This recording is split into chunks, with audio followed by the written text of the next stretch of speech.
Today's video is going to discuss Chapter 2.5, Dividing Integers. We'll start with a graphic similar to the one we used for multiplication. And in fact, division and multiplication are related, so it's the same idea that if I divide two integers that have the same sign, they will be positive. The quotient, the answer, will be positive. So positive divided by positive equals a positive. Negative divided by negative equals a positive. If they are different, the quotient will be negative. Positive divided by negative equals negative. Sorry, I was a little off the screen there. No? Negative divided by positive equals negative.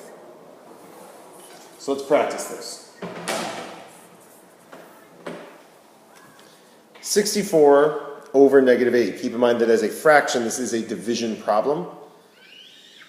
So I know that this is a positive and this is a negative, and I know that positive divided by negative will give me a negative quotient. So I need to figure out what is 64 divided by 8, and 64 divided by 8 is 8. So my answer is going to be negative 8. Over on this side, I know this is a negative divided by a negative, so I know that my answer is going to end up being positive. So I'm going to go 48 divided by 12, and my answer is 4. And like I say, since it's negative divided by negative and they are the same sign, my final answer is 4.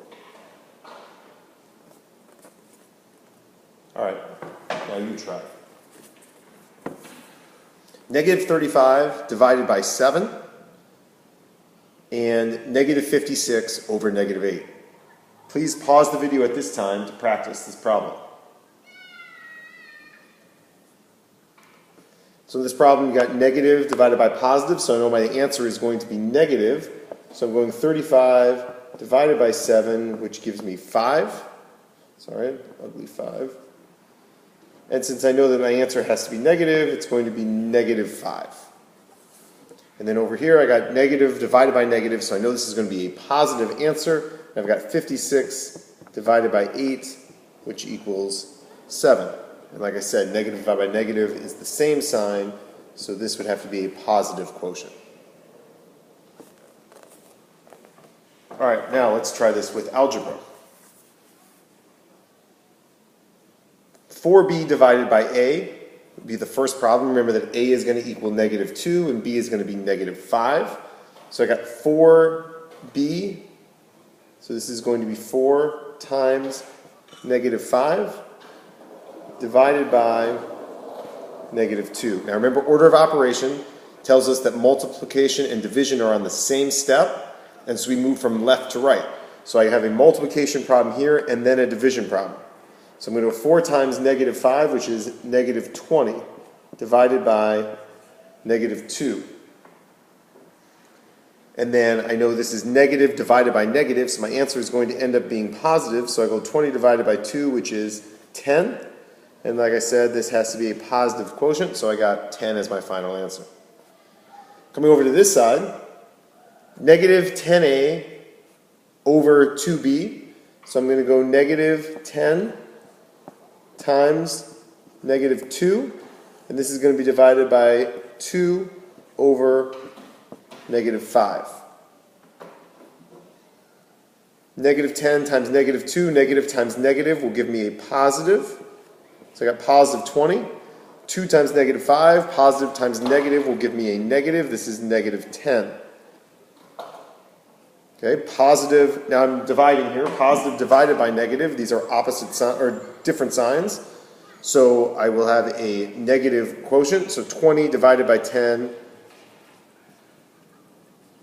is 2, and this is going to end up being negative 2. All right, now you practice. X equals negative 6, y equals negative 3. You are solving two problems, 12y divided by x and negative 5x over y. Please pause the video at this time to practice these problems. So this will be 12 times negative 3 divided by negative 6. This is negative 36 divided by negative 6. Negative divided by negative will give me a positive. 36 divided by 6, 6, and it has to be positive. This side, negative 5 times negative 6.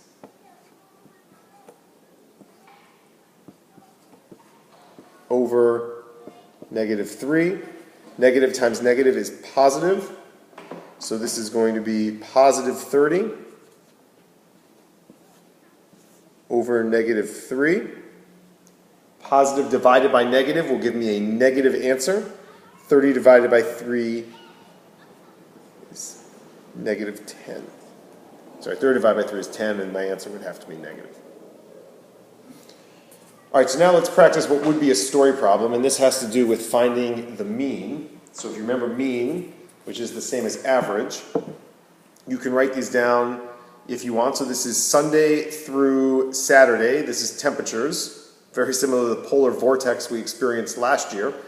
So Sunday was negative 6, Monday was negative 5, Tuesday was 2 degrees, Wednesday was negative 10, Thursday was 1, Friday was negative 9, and Saturday was a blistering 6 degrees. So if I wanted to find the mean temperature for this week, what I would want to do is take these numbers and I would have to add them together. And to save a little bit of time, I've kind of put the numbers together myself. So what I did to solve these, here I'll come back to the numbers for a second.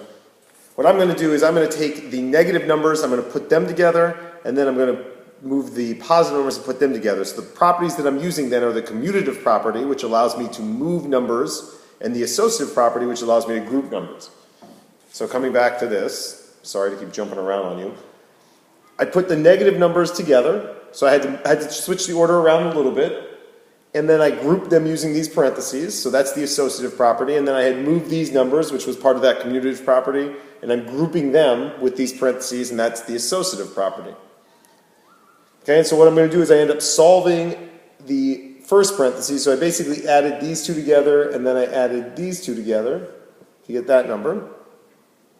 And then I put all three of these together to get that number. So then once I had this, I got negative 11 plus negative 19. They're both negative, and so if you remember from when we talked about adding, I can put negative plus negative means I just add them and keep the sign negative. So I got negative 30 plus 9 equals negative 21. So when I took all 7 days and added them together, my total was negative 21. And if you remember, what we have to do with mean is we then take the total and we divide by the number of data values, and there were 7 days, so I'm going to divide by 7. So I got negative 21 divided by 7, and this is a negative divided by a positive, so my answer is going to be negative, and 21 divided by 7 is 3. So my answer is going to be 3 degrees Fahrenheit was the mean or average temperature during that week of the polar vortex. Thank you very much for watching our video. I'll see you in class.